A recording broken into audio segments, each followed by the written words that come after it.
Hey, Bible nerds, this is Dr. Manny Arango. Welcome to the Bible Department podcast, powered by Arma. We are walking through the entire Bible in a year. You can go to the description or thebibledepartment.com to download a reading plan and join the journey.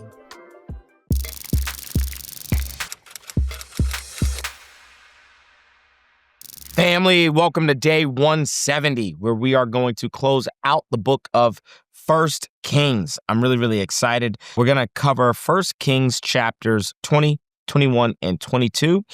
If you've done the reading, good work. These are not as well-known stories as some others. We've encountered some really popular stories so far in the book of 1 Kings. Maybe these are stories you're not as familiar with. Maybe you are.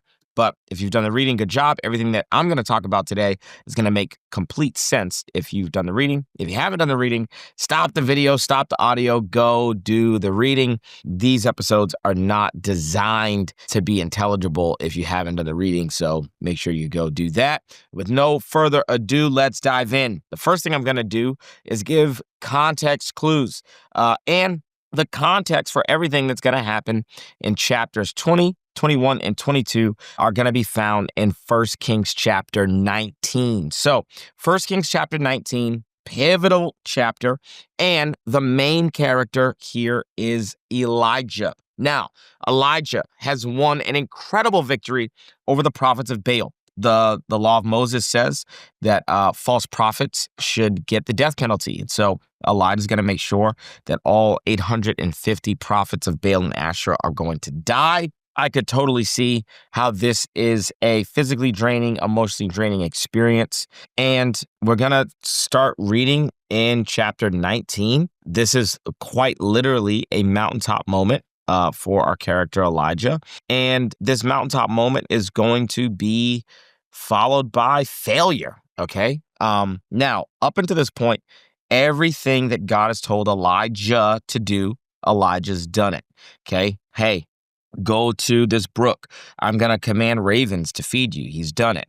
There's a widow up in Zarephath. I've commanded her to take care of you. Elijah's done it. Okay. Everything that God told Elijah to do, he's done it. And so Elijah has been insanely faithful until chapter 19. Okay. So chapter 19, I'll just start reading in verse 1. Now Ahab told Jezebel everything Elijah had done and how he had killed all the prophets with the sword. So Jezebel sent a messenger to Elijah to say, "May the gods deal with me, be it ever so severely, if by this time tomorrow I do not make your life like that of one of them." So massive threat. And Elijah's afraid and ran for his life. And he came to Beersheba in Judah. So now he's in Judah. Okay, he's run all the way south. Okay, I need you to have some geography. And at this point, Judah is a different country than Israel. So he has now crossed state lines. Okay, he has crossed an international boundary or an international border. And so he has an angelic visitation. Angel of the Lord tells him to eat. Okay, he got up and ate and he drank. He's strengthened by the food. He traveled 40 days and 40 nights until he reached Horeb, the mountain of God. Now, we haven't really seen Horeb a lot since Moses was the main character.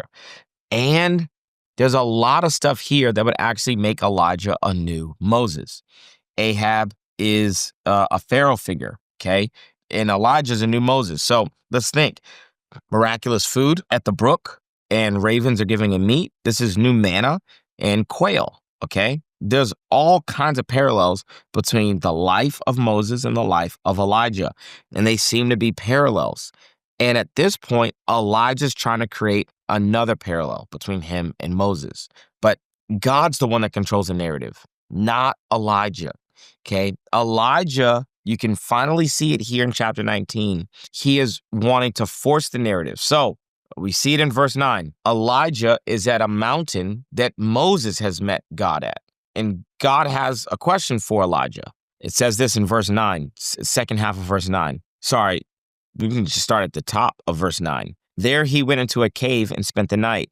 And the word of the Lord came to him. "What are you doing here, Elijah?"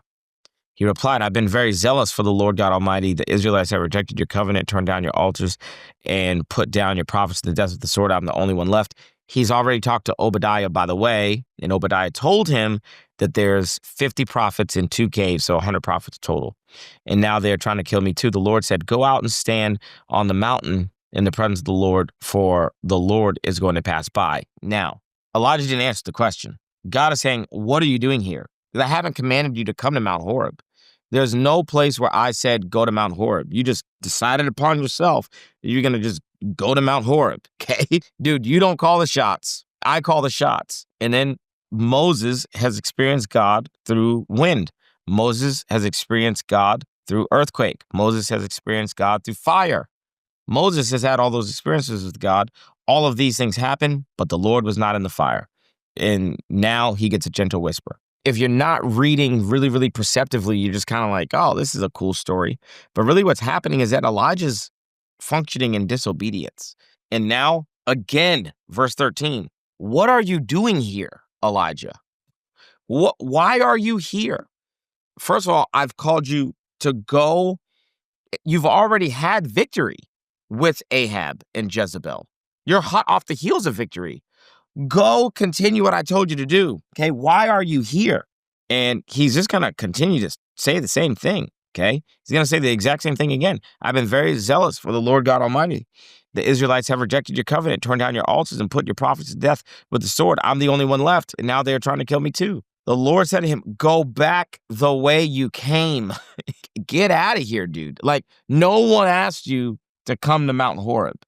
Mount Horeb is Mount Sinai, by the way. It's a nerdy nugget for anyone who doesn't know. And then he gets 3 instructions. Verse 15. Anoint Hazael, king over Aram. Anoint Jehu, son of Nimshi, king over Israel.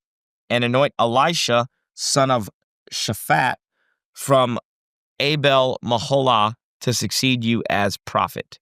Okay? 3 things.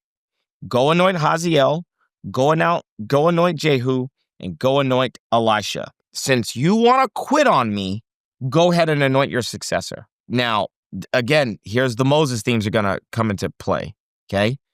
Since you want to quit, go. And so Elisha is going to become a new Joshua.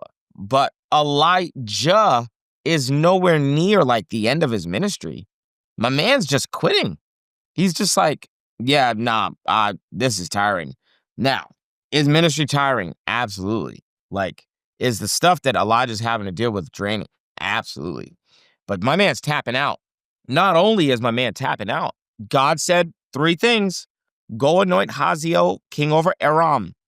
Go anoint Jehu, king over Israel, obviously to replace Ahab. And then go anoint Elisha to succeed you as prophet. What's the next thing that happens?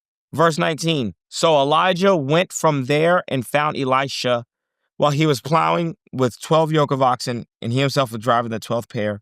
Elijah went up to him and threw his cloak around him. Elisha then left the oxen and ran after Elijah. And so all Elijah does is do the 3rd thing that God said, not the first 2. Talk about rebellion. This is not good. Now, also, I've been in church for a long time. I've never heard Elijah's failure preached. But chapter 19 is a whole failure. Hazael, king over Aram? No, he does not. Does he go to anoint Jehu, king over Israel? No, he does not. The only thing he does is he goes to find his successor. That's what he does. Why? Because he's tired of being a prophet of Yahweh. And this is the context for everything that's about to follow. So, chapter 20, chapter 21, chapter 22 are all stories that are birthed out of Elijah's failure. Family, the wait is over. My brand new book, Crushing Chaos, is out now and available everywhere books are sold. Literally today, I walked into a Barnes & Noble and I signed a bunch of copies at a physical location. So you can grab this book at a physical Barnes & Noble, or you can go to a Books A Million or Amazon or anywhere books are sold and grab a copy. If you enjoy reading the Bible from an ancient perspective, if you understand that the beauty of Scripture is actually knowing it in context, then you'll love this book. And if there's any chaos in your personal life, I think that reading the Bible from an ancient perspective can actually help to crush the chaos in your life. I think this book is going to be a New York Times bestseller. I really do. I think we wrote a good one. I think you should get a copy today. All right, back to the episode. So in chapter 20, chapter 21, chapter 22, we are going to see the king of Aram and the king of Israel wreak a ton of havoc, create havoc, multiply havoc.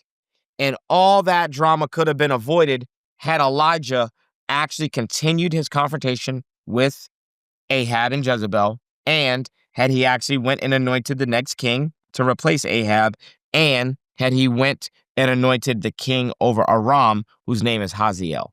But he doesn't do any of that. He does absolutely none of that. And so what happens? The only thing he does is he finds Elisha. And he doesn't even make it clear what he's doing. All he says when he finds Elisha is he throws his cloak around him.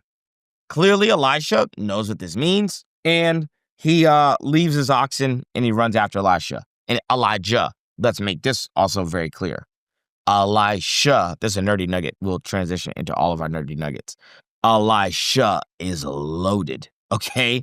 12 yoke of oxen is an exorbitant amount of wealth. So Elisha is a very, very, very wealthy and established and affluent individual, okay, with a lot of influence. Not only does he have great wealth, but then he burns it all. He burns the plowing equipment. He cooks the meat and gives it to the people, and they eat. And they set out to follow Elijah and became his servant. Now, immediately what follows in chapter 20. Now, Ben-Hadad, you mean Hazael, who Elijah anointed? Oh, yeah, Elijah failed to anoint Hazael. So now we get Ben-Hadad wreaking havoc. And legit, the only thing you need to know for chapter 20 is that Ben-Hadad is going to reach a bunch of havoc.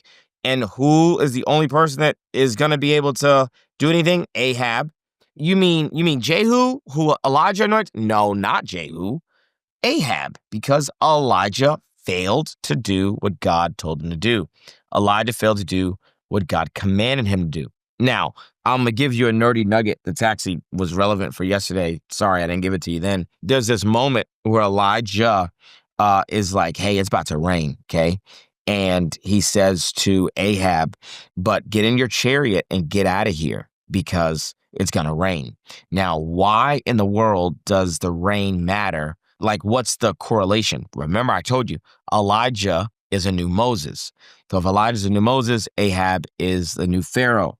And here's the deal. The valley that they're in, Mount Carmel, is a lush area. And so when he sees a cloud the size of a man's hand, that doesn't mean it's a small cloud.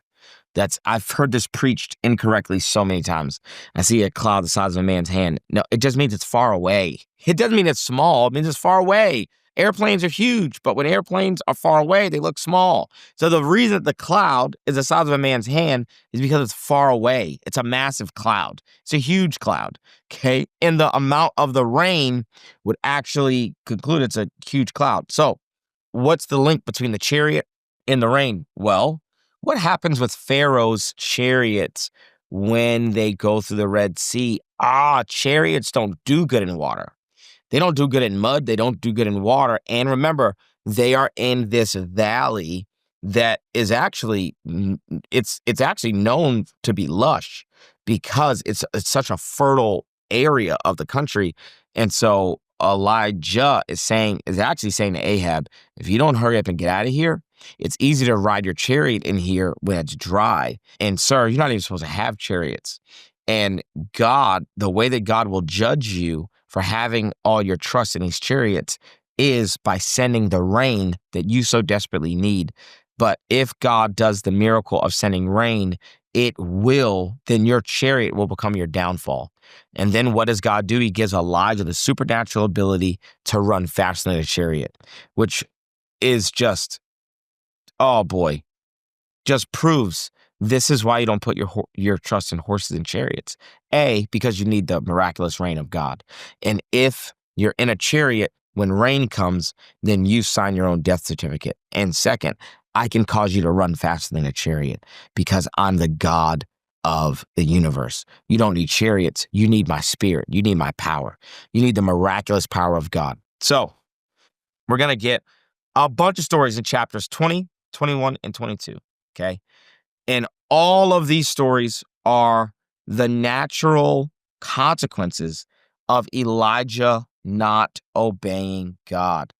Elijah's disobedience to anoint the correct king of Aram and to anoint the next correct king of Israel creates a scenario where Ahab and Ben-Hadad are in place to wreak havoc. Chapter 21, I'll give you this nerdy nugget. You may not realize it, but taking someone's vineyard, aka land, is a big, big deal. So who's the giver of land? Yahweh. Why? Because he made the land, okay? He made the land. He put humans on the land. And if you go into the Torah, moving boundary markers, this is a big no-no, okay? You should have access to your ancestral land. The fact that Ahab wants to take Naboth's land means that he sees himself as God. But should he even be king? No. And let's go back a couple of books. Saul is an evil king, and God tells Samuel, fill your horn and go anoint the new king. Go anoint David.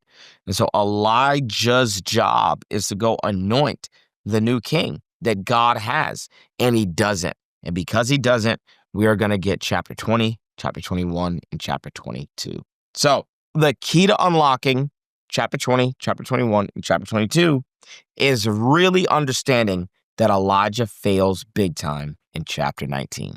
So timeless truth is that disobedience always has a ripple effect, okay? Disobedience has a ripple effect. Is Elijah still like a hero of the Bible? Yeah.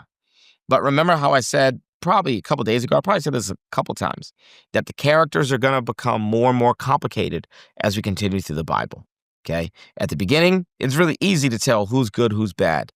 But Elijah, he's good, but man, he drops the ball. And because he drops the ball, it has this ripple effect that is going to reverberate throughout chapters 20, 21, and 22. And because he wants to quit, and because he's named a successor, he's going to come off the scene as the main character. And actually, the consequences of his actions are going to get put on the forefront of the narrative as we move through this last section of the book, namely chapter 20, chapter 21, and chapter 22. So I gave you context clues, I gave you nerdy nuggets, and I gave you timeless truth that disobedience always has a ripple effect, and we're not able to predict where our disobedience is going to have that ripple effect. And for Elijah, we're going to get 3 chapters worth of a ripple effect based on his failure to obey Yahweh. And with that, that is the book of 1 Kings. Tomorrow, we'll be right here for day 171, and we'll get into the book of 2 Kings. And you'll realize, just like with Samuel, there's no transition from 1st, 2nd Samuel. It's just picks right up. The action is going to pick right up. And so same thing with Kings, okay? Although this is the end of how these books are organized in our Bibles, they were originally written as one book. And so there's going to be no skipping the action, okay? We're going to go right in to the next bit of information, and I'll see you right here tomorrow for day 171 as we continue to study the kings of Israel. Love you guys. So proud. If you're on a streak, don't break it. If you're not on a streak, what are we doing? Like, let's go. The Bible's good for you, okay? I love you guys. So proud of you. I'll see you right here tomorrow. Peace. Thanks so much for joining us on the Bible Department podcast. If this episode was helpful, how about you leave a comment, share with a friend, and subscribe so that you never miss an episode. To learn more about the show, head to thebibledepartment.com. We'll see you right back here tomorrow.